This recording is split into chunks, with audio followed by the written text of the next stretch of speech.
that when they're alive in your body, it is evidence that you're actually already on the other side of it. And so often we wage war with it and just keep trying to recreate it. Oh, I haven't healed this trauma yet. I haven't healed this trauma. I haven't fixed this issue. And yet when we just can give that back to source, or like back to our breath, or you just back to your body to process it, your body will just boom, and your soul will just boom, eat it up.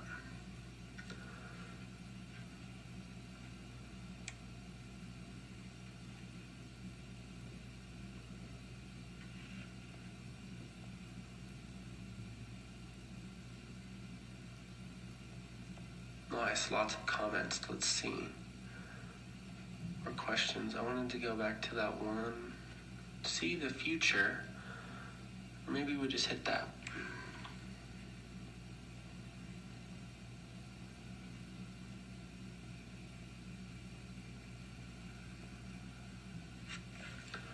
Oh yeah, Lily Labita. I'm not sure if I can relate to not being able to see the future per se, because I have been able to feel out my path and project without expecting. What is the difference? I'm not sure I understand the context of it. Were you referring to something I said earlier?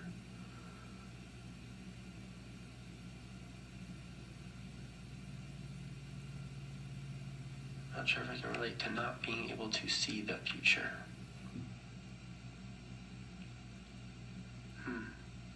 Interesting. Sorry, I don't quite understand that yet.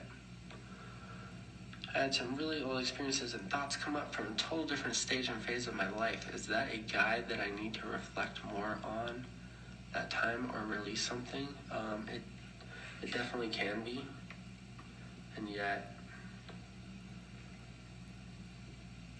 oftentimes the trauma that is being healed in our through our body, but is in our DNA line, when it's releasing, when it's ready to release, it's going to feel like the most intense time that you ever experienced that energy. So wherever that was on your timeline.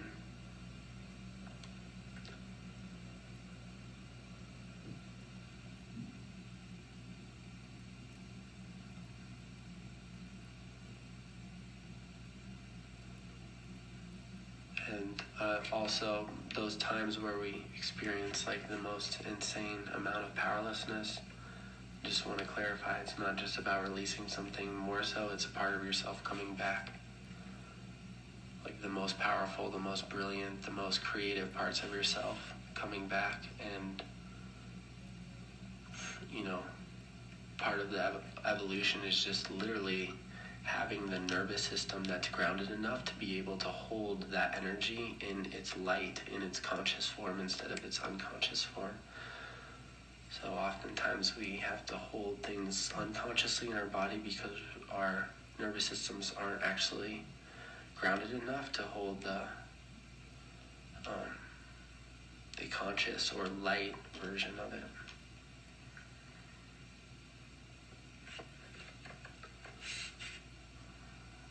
Thank you for explaining this, but what just happened? So I had seen that a couple times. What is this practice? Can you explain more of it? Kind of not really. This practice is like I guess in a way, it's just like a transmission of presence. That's what I offer. And so because of my own practices and my practice over time, it just allows me to move into a state in my nervous system that helps ground and like unlock everyone else's nervous system. And it's more like a key that you turn, and when you hit these moments of incredibly deep surrender, and most of us, like I said in the beginning, I offer the remembrance of knowing that surrender was never required. And what that means is you're already there because you're breathing. That is evidence that you're already here, that God is already here, that harmony is already here, that surrender is already here. And it's just this little tipping point where we stop fighting with ourselves and you just hand it all back to God, back to life, back to source, back to breath, whatever. And then you stop being the one trying to micromanage and process and figure out your whole life. And instead you are aligned to that deeper part of yourself that really can embody and manifest harmony.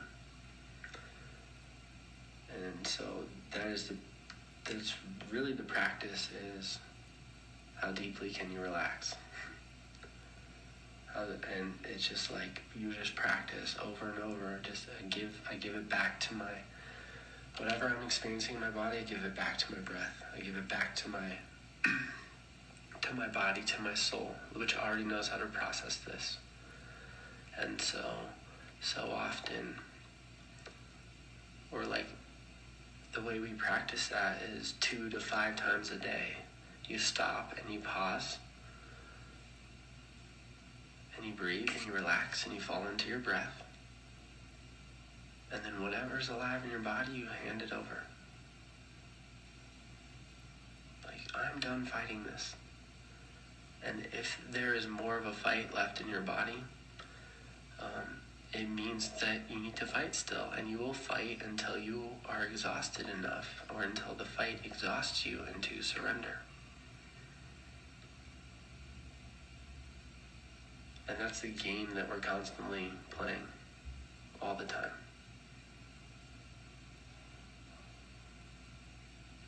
You fight for a certain partner, certain outcomes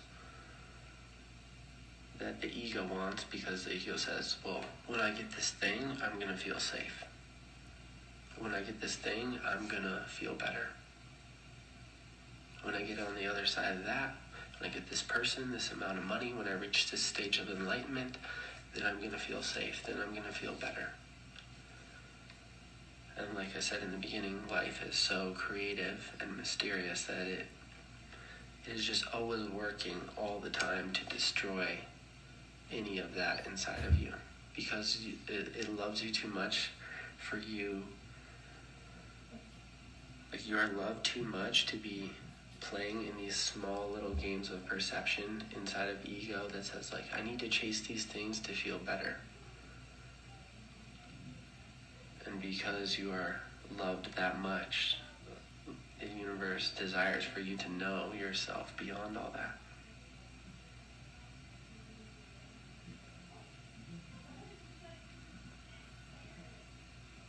Can you talk about Reiki and what that is? I would love to answer that question.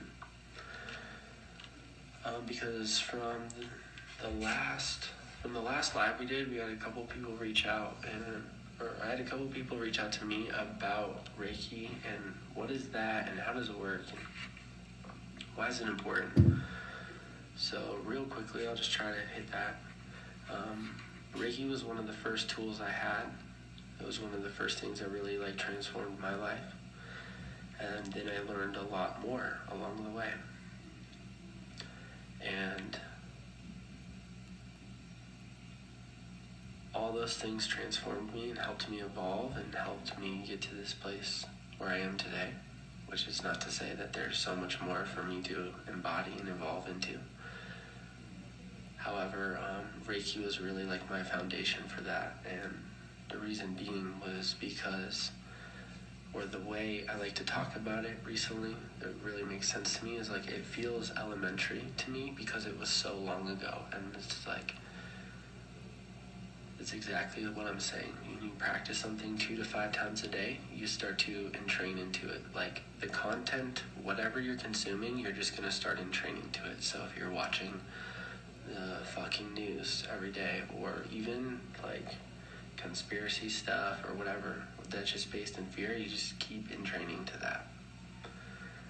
And when we practice, grounding our nervous system, aligning to the pulse of nature, the pulse of reality, of harmony of our bodies, you start to entrain to that. And Reiki is very much like that.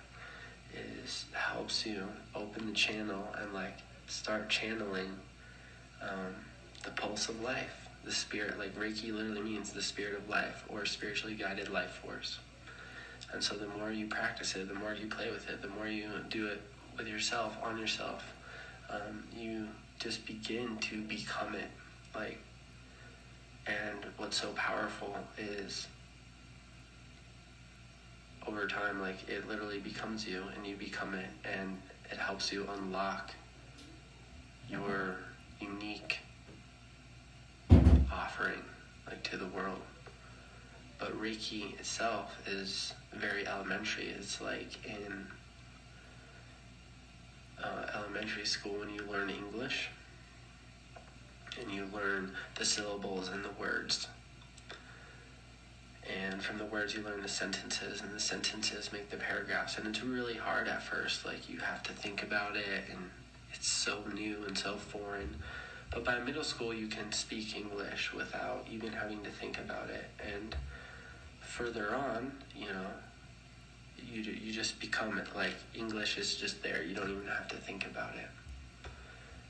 And what's interesting is that although many of us will speak English or a specific language, whatever language that is, everybody speaks a little differently. Everybody has their own unique signature to their voice and to how they speak. And so Reiki is like learning the language of energy. And the basis of it is very, very simple. And it's just about attuning to that pulse and learning, opening up, becoming sensitive to energy and feeling it, and just learning how the universe speaks through energy, through sensation, through feeling.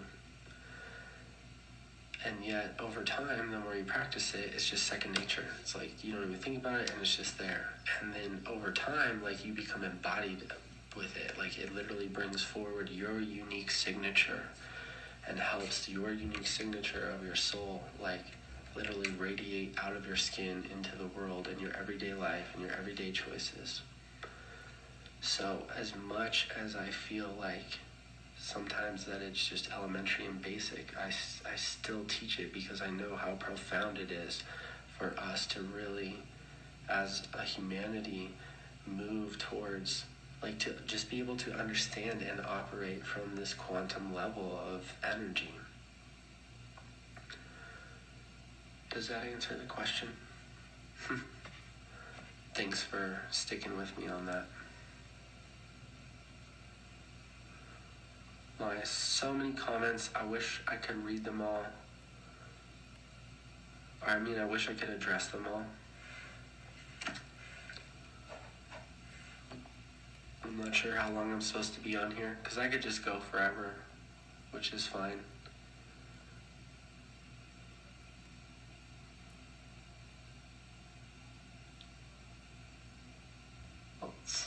I feel like I need to go to sleep now. Definitely, you can definitely go to sleep. You are the angels. Yes, thank you. Yeah, I used to work with the angels a lot, and I still do. And eventually, you just become them. At first, you're at first, God and the angels and the spirit realm is outside of you. It's this thing you have to connect to. And so that's why we learn Reiki. It's okay, we have to take this thing outside of us and learn it and bring it into our body. And then you start to practice it, and you're oh, I actually am that. And that's why it's so powerful, because it helps really bridge this huge distance between where is God, where are my angels, where are all that, and then all of a sudden you're oh, they're always here, they're literally inside of me. Someone said, I just want to... Ava Rose, I just came out of this, haha, what happened? Thanks for coming back, Ava. Carly Raw, awesome, said, now this is smiley, or lead by example and set boundaries for your heart. You can only work on... Oh, no, can you answer now this is Smiley's question? Let me look for it real quick. A lot of you like that question. How do you deal with family members or people you may interact with that are just constantly feeding their egos and refuse to wake up at all? It's so hard to be around. That is an amazing question. because I'm sure a lot of us are experiencing that, as I have had some pretty nice, deep experiences around that, and triggering ones, in the past couple days, honestly. So how do you deal with family members or people you may interact with that are just constantly feeding their egos and refuse to wake up at all? It's so hard to be around.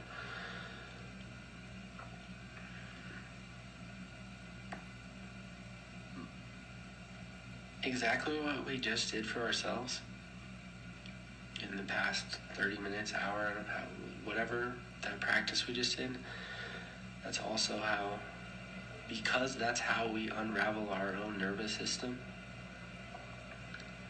which, by the way, when you're experiencing ego, or we're going to say this word ego, like, let's reframe the ego to be the overstimulated nervous system. So when the nervous system is overstimulated, we have inflamed personalities, and it's just because of, or just like in that deep survival, fight or flight, defend, protect. And so everything becomes very narrow, and your access to receptivity is very small, etc. So the last thing that works, the last thing that will ever work, is that you can talk them out of it. You cannot talk them out of it. What we just did was we gave ourselves over to silence, and to space, and to breath. And that's what we do with family members or other people in the world too. If people are coming at you from a place of attack, they're literally saying, I can't handle myself right now, and I'm in this healing process trying to process this energy, and I don't know what to do with it. And then your cue is, oh, I can see you need space right now. And so however, you can get space and give them space, and then it's like you're just offering the breath that they can't breathe in that moment. So if you feel inclined, so this is been my deep healings recently, is like, I'll first off say, if you feel inclined to like, oh, I wish they weren't like that, I would like them to feel better. And then if you feel inclined, it's like you give them space, and then you breathe the breath that they can't breathe in that moment. And you're just holding space for them to move through that energy in the quickest, most efficient, most graceful way possible. However, the other side of that is, if you have a tendency to do that, or like, I just want this person to stop, I just want this person to be nicer to me, or I just want this person to wake up, and you're doing that because their energy agitates your body, that's called energetic codependence, and that means you're like, I need this person to change in order to feel better myself. In which case, that is a deeper process of you being able to hold yourself in your breath, in your alignment, regardless of where they're at or the energy they're dealing with. Does that make sense?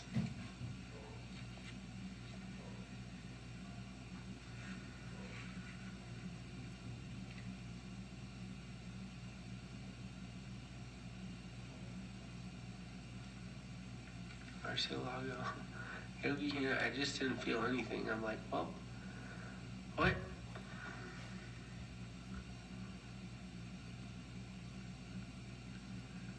I love how you guys like totally just support each other, and you're like, well, this is how I see it. This is my opinion. You could try this. That's so awesome.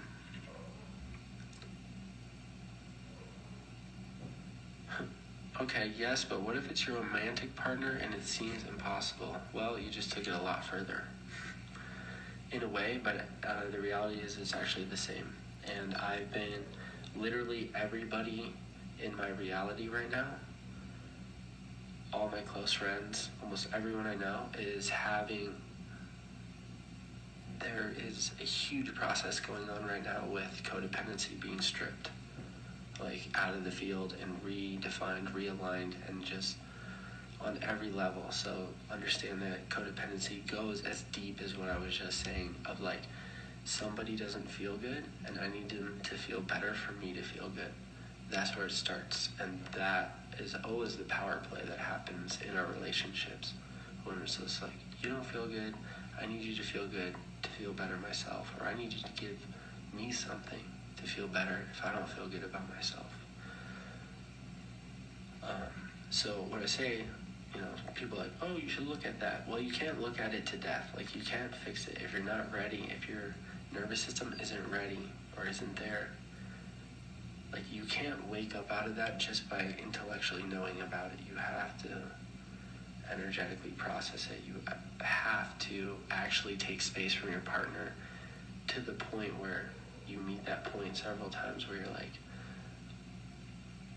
maybe it's like a couple day break, or you guys like, break up, or you're just like, I need a week of space, and you do that, and you meet these points all the time where you see why you wanted the other person to either fulfill you or whatever, and that's just being, it's just being stripped out right now. It's like, I can totally feel like that existential hole that we feel inside of ourselves, and that is just so natural to the human experience. Like, everybody has that void inside of themselves that just feels like pure emptiness, and that you need something to fill it. That space is reserved for God.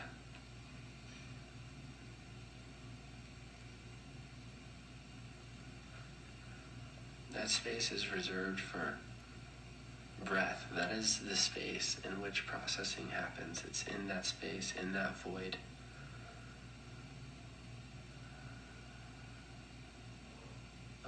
Great. Would you be able to save this live and go live again to continue this? Yes, I can do that. My love cannot heal you. That's beautiful. And yet, the longer we spend loving ourselves, liberating this heart, and becoming embodied in this body, we make it that much easier for the healing around us and for other people to heal.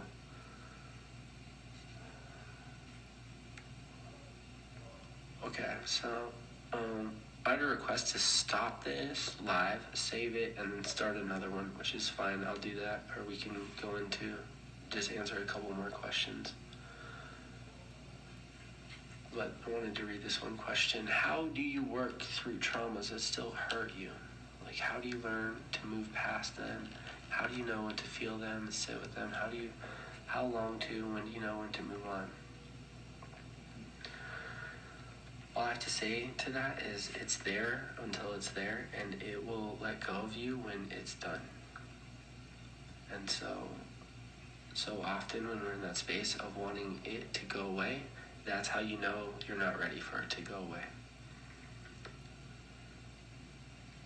And like I said before, it's only because the amount of power and creativity and brilliance that is stored in that energy is so powerful. The nervous system has to be sustained in a certain level of groundedness before it can take all that on. And so the trauma is just there, little by little, bringing little parts of ourselves back, and then you spill back into ego or whatever, and then you come back into soul. And this process, this game is titration. It's little drops at a time. So it's just 1% at a time, and that